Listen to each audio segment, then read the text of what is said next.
Hello, welcome back to my channel. My name is Melanie. I talk about stories in all shapes and forms. And today I'll be talking about a novella I recently read.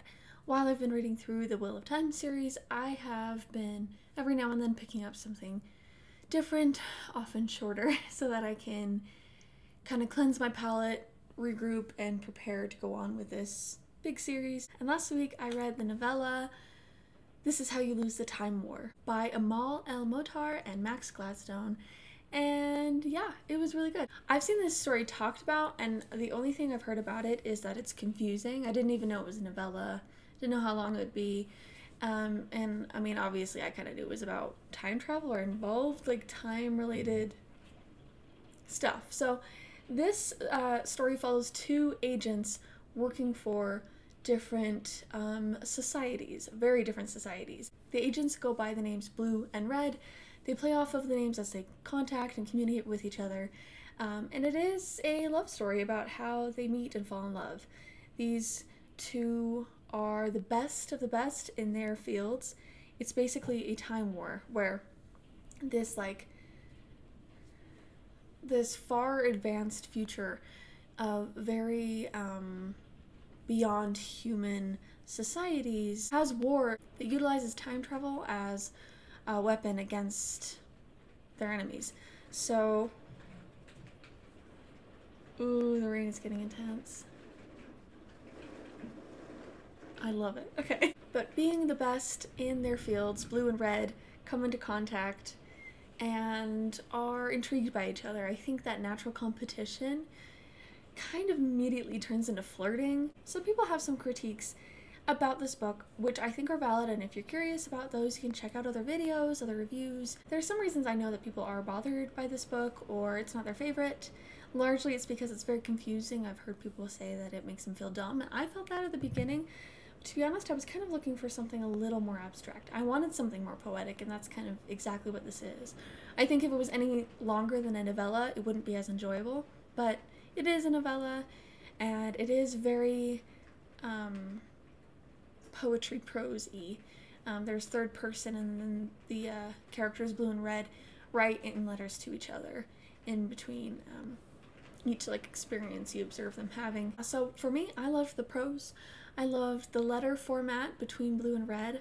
Their letters were initially like a challenge, kind of sassy and sarcastic, and sort of melded into this romance and this learning about each other.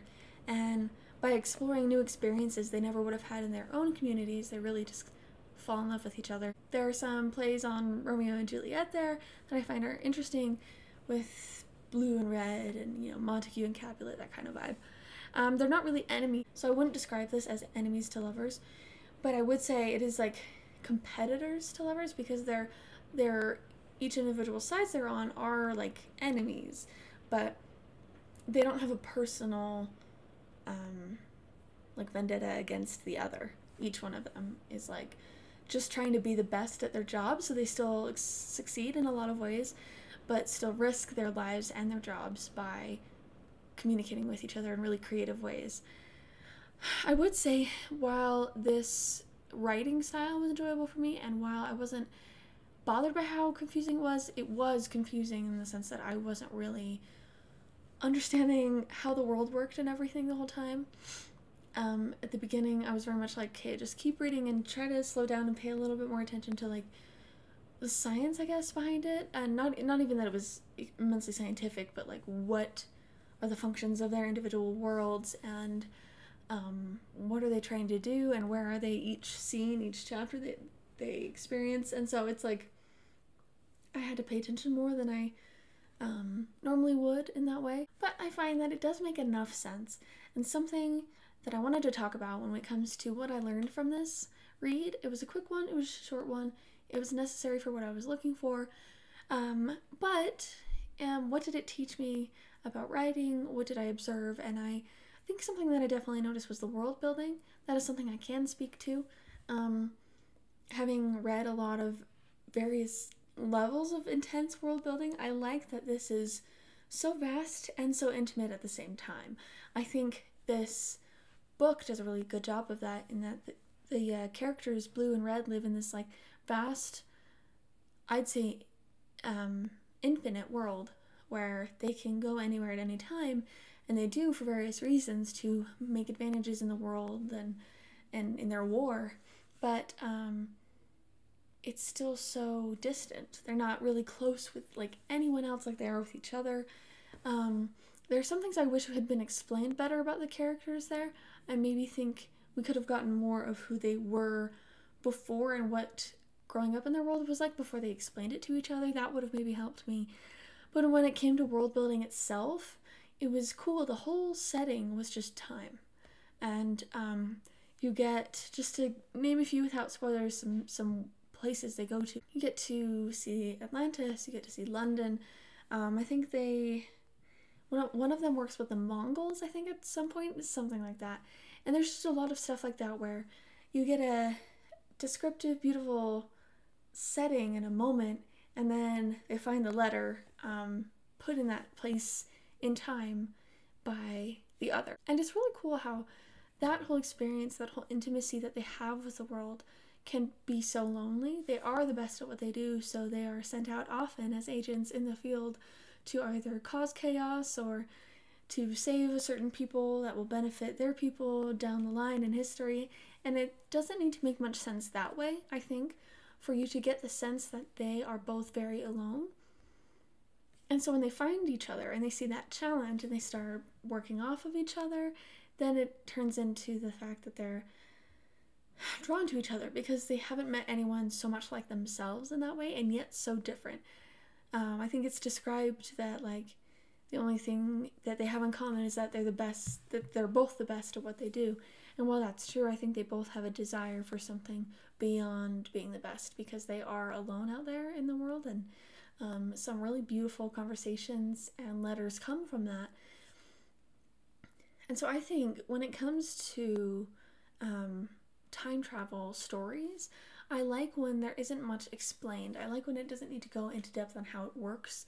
It's just you arrive in that time and you experience that time period. You get a bit of a glimpse of these random points in time because that's when they're, working their magic, doing their agent work and delivering their letters to each other, and just in that whole process, definitely falling in love with this backdrop of any random point of time that can sort of reflect their life. And I think it also shows how, like, throughout all of history and whatever future we have, history and art and human experience reflects each other, and there's something that's always going to stick around in being intrigued by other people and being drawn to other people across space and time, and what that might be like if two people aren't in the same timeline, just living linearly because they're not, and sort of just where that takes them. So when it comes to my own writing, maybe your own writing, if you want, I just think letters and things like that can be a very intimate way to still write in third person with an occasional very personal perspective, or even just to separate the characters in some way, and their limited contact makes them want it more and more, I mean, not being able to communicate with each other on the day-to-day, especially during like a wartime, and this is like a sci-fi major huge wartime, it's like how do they create that intimate connection without a lot of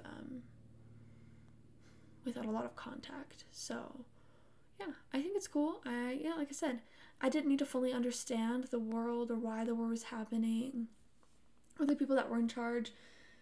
You get some description of the leaders of the various organizations that Blue and Red are a part of, but you don't really get their characters. It's just about Blue and Red in this like really, really vast world, and it makes their distance so much more like bittersweet, and every letter so much more intimate. And I think the farther you draw characters apart, those moments of contact can be really special, and I would take advantage of that. That's what I have to remind myself, that like they don't really talk about the mundane because they aren't mundane, and that's not how they connect with each other.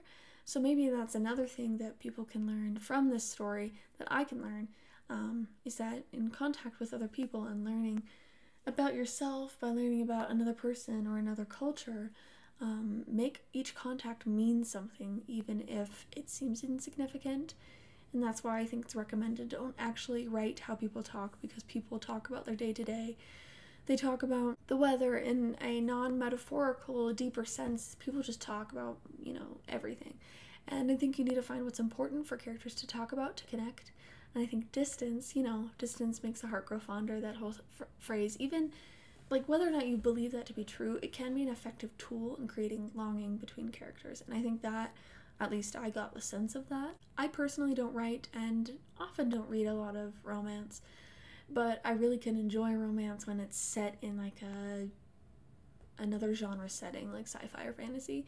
And this one does it well, where I didn't even need to be super invested in their love to enjoy like their chemistry and their back and forth and the writing itself.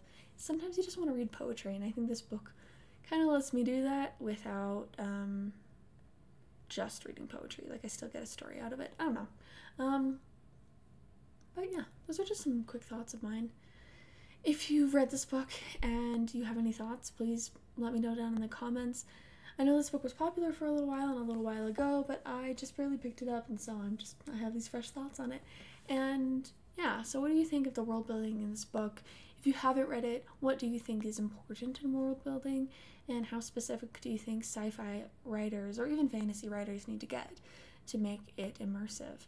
What tools do you like that authors use to bring out the right things in a world building process? So yeah, anyway, I do recommend How to Lose the Time War. It's a good one. It's fun and short and beautiful. It's a quick read. That's a nice thing about it. So if you don't like the prose, you don't need to read it, obviously, but you don't have to read it for super long, and you might get something out of it. I don't know. Let me know what you think down in the comments. If you didn't like the book, I'm intrigued to know why as well, because there are some very, very valid reasons. And I think, yeah, I totally understand. So like, comment, share, subscribe. Let me know your thoughts. Let me know what you'd like me to read in the future. And I'll be back to you next week with another video. So thanks for watching.